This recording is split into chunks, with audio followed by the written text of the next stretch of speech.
Hello friends, அனைவருக்கும் வணக்கம். Okay friends, வாங்க இப்போ கிளாஸ் பார்க்கலாம்.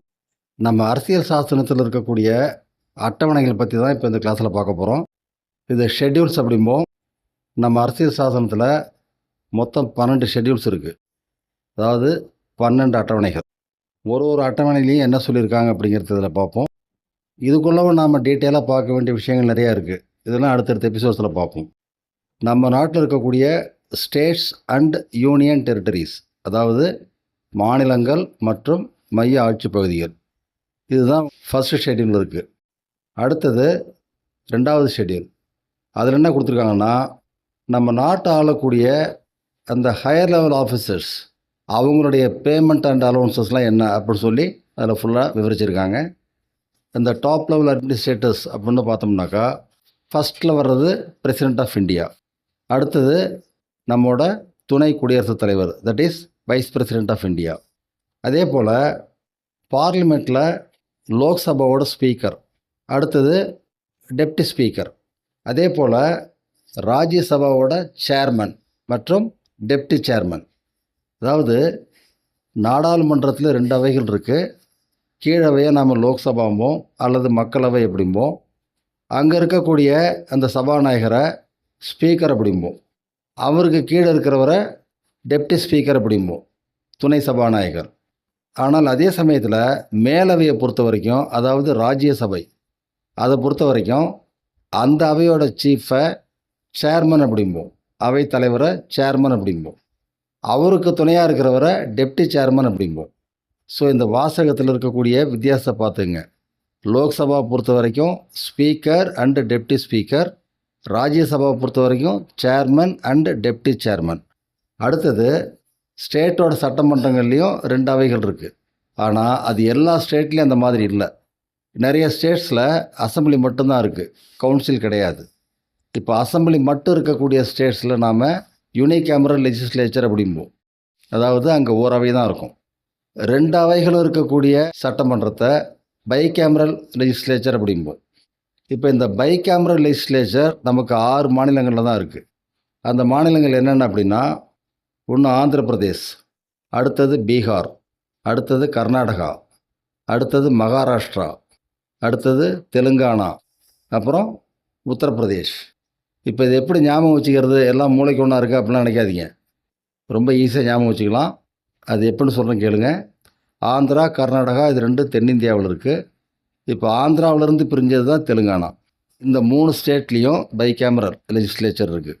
அதாவது legislative assembly and legislative council. இதோட மெம்பர்ஸ் நாம் என்ன சொல்லுவோம்? எம்எல்ஏஸ் அண்ட் எம்எல்சிஸ் அப்படிம்போம். That is member of legislative assembly and member of legislative council. So இப்போ நமக்கு சவுத் இந்தியா பொறுத்த வரைக்கும் தமிழ்நாட்டில் கிடையாது, கேரளாவில் கிடையாது. அடுத்தது ஆந்திரா அண்ட் கர்நாடகாவில் உண்டு. இப்போ ஆந்திராவிலேருந்து பிரிஞ்சது தான் தெலுங்கானா. ஸோ தெலுங்கானாவிலையும் லெஜிஸ்லேட்டிவ் கவுன்சில் வச்சுருக்காங்க. அடுத்தது யூபி அண்ட் பீகார், அதை ஞாபகம் வச்சுக்கிங்க. இதை ஈஸியாக ஞாபகம் வச்சுக்கலாம். ஓகே. அடுத்தது கர்நாடகாவுக்கு வடக்கு இருக்கிறது மகாராஷ்டிரா. ஸோ அதையும் நாம் சவுத் இந்தியாவிலே கணக்கு பண்ணிக்கலாம். ஆக இங்கே தமிழ்நாடு, கேரளா விட்டுருங்க.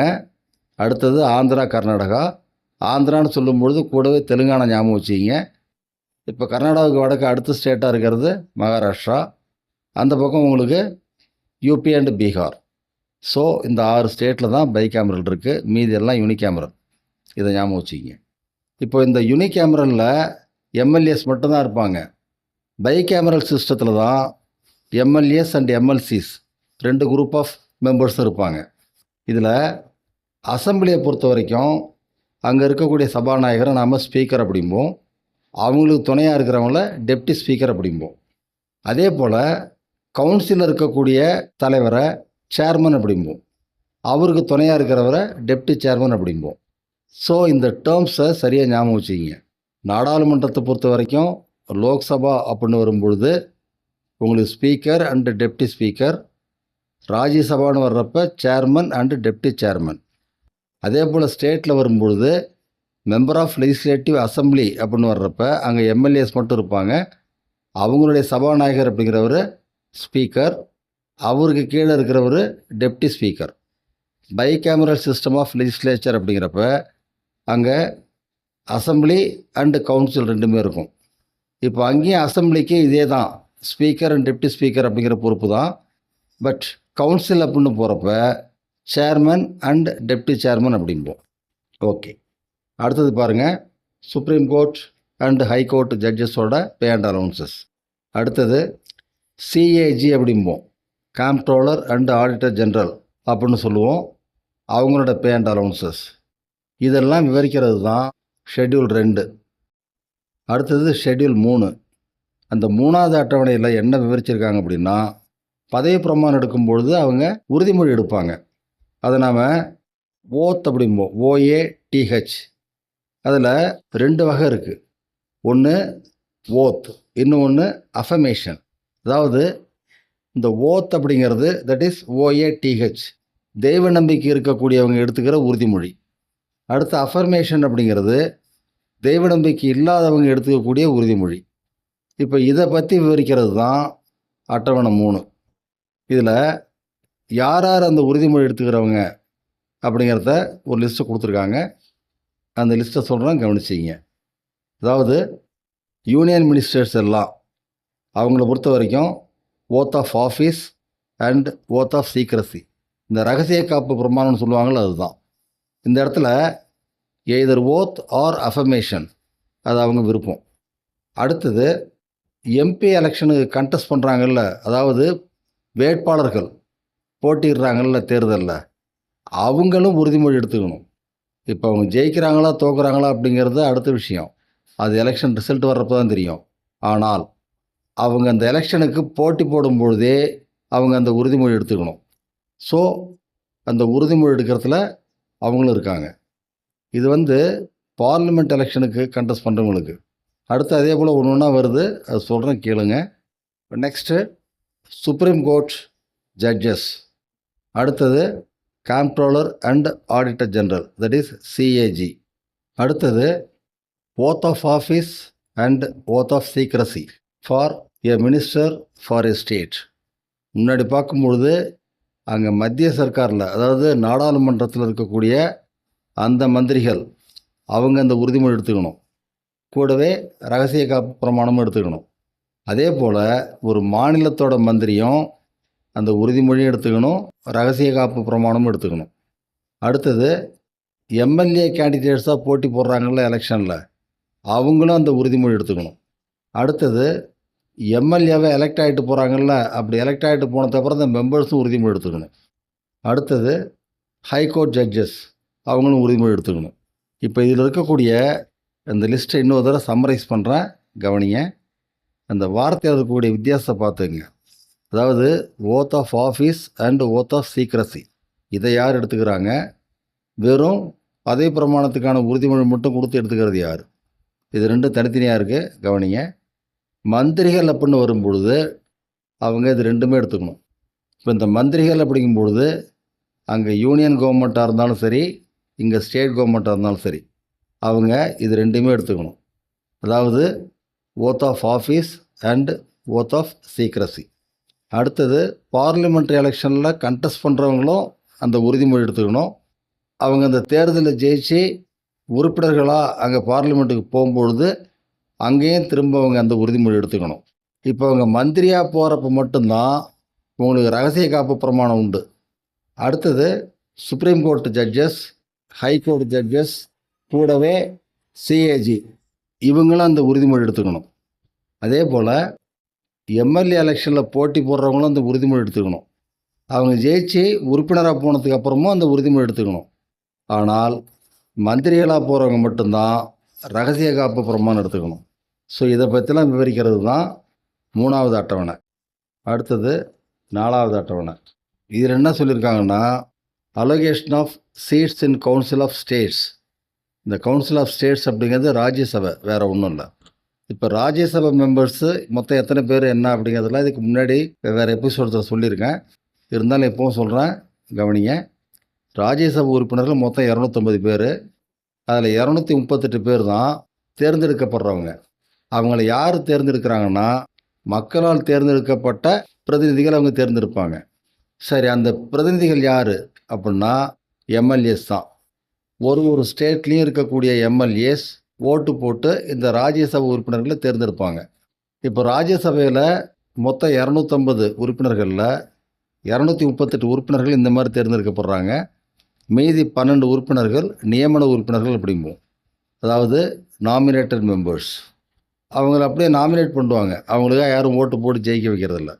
இப்போ இந்த விளையாட்டுத்துறை, கலைத்துறை, இந்த மாதிரி துறைகளில் சிறப்புத்தன்மை வாய்ந்தவங்க, ரொம்ப பிரபல்யமானவங்க, புகழ்மிக்கவங்க, இவங்களுக்கெல்லாம் ஒரு மரியாதை நிமித்தம் ஒரு கௌரவ பதவியாக ராஜ்யசபா மெம்பர்ஸ் பதவி கொடுப்பாங்க. அவங்களெல்லாம் நாம் நாமினேட்டட் மெம்பர்ஸ் அப்படிம்போம். இந்த 238 ராஜ்யசபா உறுப்பினர்களையும் எல்லா ஸ்டேட்லேருந்து அங்கே அனுப்பி வைக்கிறோம். அப்படி அனுப்பும்போது எந்தெந்த ஸ்டேட்டுக்கு எத்தனை உறுப்பினர்கள் அப்படிங்கிறத ஷெட்யூல் 4ல் கொடுத்துருக்காங்க.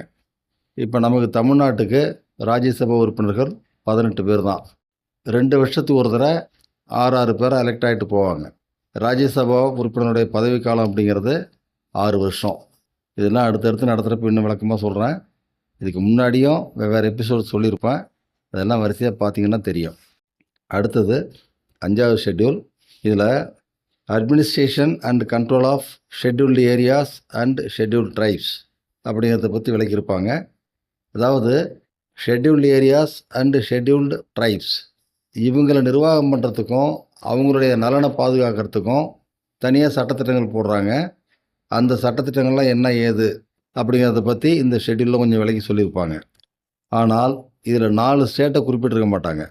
அந்த 4 ஸ்டேட்டு என்னென்ன அப்படின்னா அஸ்ஸாம், மேகாலயா, திரிபுரா அண்ட் மிசோரம்.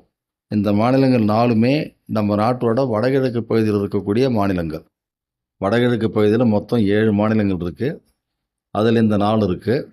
இது போக மீதி 3 அப்படின்னா அருணாச்சல் பிரதேஷ், நாகாலாண்ட் அண்டு மணிப்பூர். ஸோ மொத்தம் 7 மாநிலங்கள். இப்போ இந்த ஷெட்யூலை பற்றி சொல்லும்பொழுது இந்த மாதிரி எக்ஸ்ட்ரா டீட்டெயிலாம் சொல்கிறேன் இல்லைங்களா, அதையும் சேர்த்து கவனிச்சிங்க. அடுத்தது 6வது ஷெட்யூல். இந்த 6வது ஷெட்யூல் அப்படிங்கிறதுல 5வது ஷெட்யூலில் இருக்கக்கூடிய அதே வேலை தான். ஆனால் அதில் விட்டு போன அந்த 4 ஸ்டேட்டுக்கானதை இதில் கொடுத்துருக்காங்க. அதாவது administration of tribal areas in Assam, Meghalaya, Tripura and Mizoram. இதுதான் அது. இந்த ஷெட்யூல் 5 மற்றும் 6 இது ரெண்டுலேயும் வரக்கூடியதெல்லாம் உங்களுக்கு பார்ட் 10ஓட தொடர்புடையது. இந்த பார்ட் 10ல் என்ன சொல்லியிருக்காங்கன்னா இந்த ஷெட்யூல்டு அண்ட் ட்ரைபல் ஏரியாஸ் அப்படின்னு சொல்லியிருப்பாங்க. அதில் உங்களுக்கு பார்த்தீங்கன்னா 2 ஆர்டிக்கிள் இருக்குது. Article 244 and article 244A. இதில் 244 பொறுத்த வரைக்கும் administration of scheduled areas and tribal areas இதை பற்றி விவரிக்கிறது. ஆர்டிக்கிள் 244A எதை விவரிக்குதுன்னா formation of an autonomous state comprising certain tribal areas in Assam and creation of local legislature or council of ministers or both thereof. இதான் உங்களுக்கு part 10ல் கொடுத்துருப்பாங்க. So அதோடு தொடர்புடையது தான் இந்த ஷெட்யூல் 5, 6. அடுத்தது ஷெட்யூல் 7. ஷெட்யூல் 7ல் union list, state list and concurrent list இதை விவரித்து சொல்லியிருப்பாங்க. இதை ஸ்கூலில் படிக்கும்பொழுதே குடிமையியலில் கொடுத்துருப்பாங்க. மத்திய பட்டியல், மாநில பட்டியல் மற்றும் பொதுப்பட்டியல் அப்படின்னு கொடுத்துருப்பாங்க. அதாவது மத்திய சர்க்காருக்கு கீழே வரக்கூடிய துறைகள், அதே போல் மாநில சர்க்கார்களுக்கு கீழே வரக்கூடிய துறைகள். அடுத்தது மத்திய சர்க்கார் மற்றும் மாநில சர்க்கார் இது ரெண்டுக்கும் பொதுவான துறைகள். இந்த லிஸ்ட்டை தான் 7வது அட்டவணையில் கொடுத்துருக்காங்க. அதே போல் மத்திய பட்டியலில் இருக்கக்கூடிய துறைகளுக்கு யூனியன் கவர்மெண்ட்டு சட்டம் இயற்றுவாங்க. மாநில பட்டியலில் இருக்கக்கூடிய துறைகளுக்கு மாநிலத்தோட சட்டமன்றத்தில் சட்டம் இயற்றுவாங்க. அடுத்தது பொதுப்பட்டியல். இப்போ பொதுப்பட்டியல்னு வர்றப்ப அங்கே யாருக்கு அதிகாரம் அதிகம், இந்த அதிகாரத்தை பொறுத்த வரைக்கும் அங்கே எதுவும் போட்டி இல்லை அப்படின்னா அதனால் எந்த பாதகமும் இல்லை. அவங்கவுங்க தேவைக்கு ஏற்ற மாதிரி சட்டம் இயற்றி செயல்படுத்திப்பாங்க. சப்போஸ் அங்கே ஏதாவது பிரச்சனை வருது அப்படின்னா மத்திய சர்க்காருக்கு அதிகாரம் அதிகமாக, மாநில சர்க்காருக்கு அதிகாரம் அதிகமாக அப்படிங்கிறத தெளிவுபடுத்துறது தான் இந்த relation between the union and the state அப்படின்னு பார்ட் 11ல் விளக்கியிருக்காங்க. இதில் வரக்கூடிய ஆர்டிகிள்ஸ் 245லிருந்து 263 வரைக்கும். இந்த மத்திய பட்டியல், மாநில பட்டியல் மற்றும் பொதுப்பட்டியல் பற்றி விரிவாக சொல்கிறது தான் ஷெட்யூல் 7. அடுத்தது 8th ஷெட்யூல். இந்த 8th ஷெட்யூலில் நம்ம நாட்டோட அங்கீகரிக்கப்பட்ட மொழிகள் இதை பூரா ஷெட்யூல் 8ல் லிஸ்ட் அவுட் பண்ணிருக்காங்க. அதில் பார்த்தீங்கன்னா தெரியும். அடுத்து 9th ஷெட்யூல். இந்த 9th ஷெட்யூலில் லேண்ட் ரீஃபார்ம் ஆக்ட்ஸ், அடுத்து tenancy and agricultural land acts, அடுத்து zamindari abolition and land reform acts, இது போன்ற நிறைய ரீஃபார்ம் ஆக்ட்ஸ் இதில் இருக்கும். அபாலிஷன் ஆக்ட், ரீஃபார்ம் ஆக்ட், இந்த மாதிரி நிறையா இருக்கும். மேலும் தமிழ்நாடு ஸ்டேட் கவர்மெண்ட்டில் இருக்கக்கூடிய ரிசர்வேஷன் சிஸ்டமும் அதில் இன்க்ளூட் ஆகிருக்கு. அடுத்தது 10வது ஷெட்யூல். இந்த ஷெட்யூலில் கட்சி தாவல் தடை சட்டம் பற்றி விவரிச்சிருக்காங்க. அதாவது ஒரு கட்சியில் நின்று ஜெயிச்சுட்டு அடுத்த கட்சிக்கு அவங்க தாவி போக முடியாது. அந்த மாதிரி போனால் அவங்க ஜெயிச்சு செல்லாது அப்படிங்கிற சட்டம் இது. இதைத்தான் கட்சி தாவல் தடை சட்டம் அப்படிம்போம். இதை தான் 10th ஷெட்யூலில் விவரிச்சிருக்காங்க. அடுத்தது 11th ஷெட்யூல். இதில் பஞ்சாயத்துகளுக்கு இருக்கக்கூடிய அதிகாரம் என்ன, அவங்களுக்கு இருக்கக்கூடிய பொறுப்புகள் என்ன, இதை பூரா விவரிச்சிருக்காங்க. அதாவது கிராமப்புறங்களில் செய்ய வேண்டிய வளர்ச்சிகள் பற்றி இதில் குறிப்பிட்டிருக்காங்க. அதுக்காக அந்த பஞ்சாயத்துக்கு இருக்கக்கூடிய பவர்ஸ் என்ன, அத்தாரிட்டி என்ன, மற்றும் அவங்களுடைய ரெஸ்பான்சிபிலிட்டிஸ் என்ன அப்படிங்கிறத இதில் விவரிச்சிருக்காங்க. இந்த அட்டவணை ஆர்டிகிள் 243G சம்மந்தப்பட்டது. இதில் 29, தட் இஸ் 29 செயல்களை விவரிச்சிருக்காங்க. இப்போ உதாரணத்தை எடுத்துக்கிட்டோம்னாக்கா விவசாயம், விவசாய விரிவாக்கம் உட்பட, அடுத்தது நில மேம்பாடு, நில சீர்திருத்தங்கள், நில ஒருங்கிணைப்பு மற்றும் மண் பாதுகாப்பு, அடுத்தது இந்த மைனர் இரிகேஷன் அப்படிமோ சின்ன சின்ன நீர்ப்பாசனம், அடுத்து நீர் மேலாண்மை, அடுத்தது வடிகால் மேம்பாடு, நீர் வடிகால் மேம்பாடு, அடுத்தது கால்நடை வளர்ப்பு, பால் பண்ணை மற்றும் கோழி வளர்ப்பு, அடுத்தது மீன் வளம், அடுத்தது சமூக வனவியல் மற்றும் பண்ணை வனவியல், இந்த மாதிரி நிறைய கொடுத்துருக்காங்க. இதில் மொத்தம் 29 இருக்குது. இந்த குடும்ப நலன், பெண்கள் மற்றும் குழந்தைகள் மேம்பாடு, சமூக நலன், மாற்றுத்திறனாளிகள் மற்றும் மன வளர்ச்சி குன்றியவர்களின் நலன், அதே போல் பொது விநியோக முறை, சமூக சொத்துக்களை பராமரித்தல், இந்த மாதிரி நிறையா இருக்குது. இதெல்லாம் 11வது ஷெட்யூலில் கொடுத்துருக்காங்க. இது எல்லாமும் ஆர்டிகிள் 243Gயோட தொடர்புடையது. இந்த ஆர்டிகிள் 243G அப்படிங்கிறது இந்த பஞ்சாயத்து ராஜ் அப்படின்னு இருக்கும், அதில் வர்றது. இதுக்கு அடுத்த ஷெட்யூல் 12வது ஷெட்யூல். அதுலேயும் இதே போல் வளர்ச்சி பணிகளை பற்றி தான் இருக்கும். பட் இது எல்லாமும் முனிசிபாலிட்டி சம்மந்தப்பட்டது. அதாவது நகர்ப்புற வளர்ச்சி அல்லது நகர்ப்புற மேம்பாடு சம்மந்தப்பட்டது. இதில் 18 வளர்ச்சி திட்டங்களை கொடுத்துருக்காங்க. இப்போ உதாரணத்துக்கு நகர திட்டமிடல் உட்பட நகர்ப்புற திட்டமிடல், அடுத்தது நில பயன்பாடு மற்றும் கட்டிட கட்டுமானத்தை ஒழுங்குபடுத்துதல், அடுத்தது பொருளாதார மற்றும் சமூக மேம்பாட்டுக்கான திட்டமிடல், அடுத்தது சாலைகள் மற்றும் பாலங்கள், அடுத்தது பொது சுகாதாரம், சுகாதார பாதுகாப்பு மற்றும் திடக்கழிவு மேலாண்மை, நெக்ஸ்ட்டு தீயணைப்பு சேவைகள். இந்த மாதிரி ஒரு 18 வளர்ச்சி திட்டங்கள் இதில் இருக்குது. முனிசிபாலிட்டிஸ் அதாவது நகரங்கள் சார்ந்தது. இது எல்லாமும் பார்ட் 9Bயில் ஆர்டிகிள் 243Wவில் வரக்கூடியது. அதில் ஃபுல்லாக விவரிச்சிருக்காங்க. இப்போ என்னென்ன வளர்ச்சி பணி திட்டங்கள் அப்படிங்கிறத இதில் லிஸ்ட் அவுட் பண்ணிருக்காங்க. இப்போ இதில் சொன்ன விஷயங்கள் தான் இந்த 12 அட்டவணைகளும் கொடுத்துருக்காங்க. இதை நாம் இன்னும் விரிவாக படிக்கணும். அதை அடுத்தடுத்த எபிசோட்ஸில் பார்ப்போம். கவனித்தமைக்கு மிக்க நன்றி. அனைவருக்கும் வணக்கம். உங்கள் கருத்துக்களை கமெண்ட் மூலம் சொல்லுங்கள். உங்கள் விருப்பத்தை லைக் மூலம் சொல்லுங்கள். மற்றவர்களின் நன்மைக்காக ஷேர் செய்யுங்கள். எங்களை ஊக்கப்படுத்த சப்ஸ்கிரைப் செய்யுங்கள். அனைவருக்கும் நன்றி.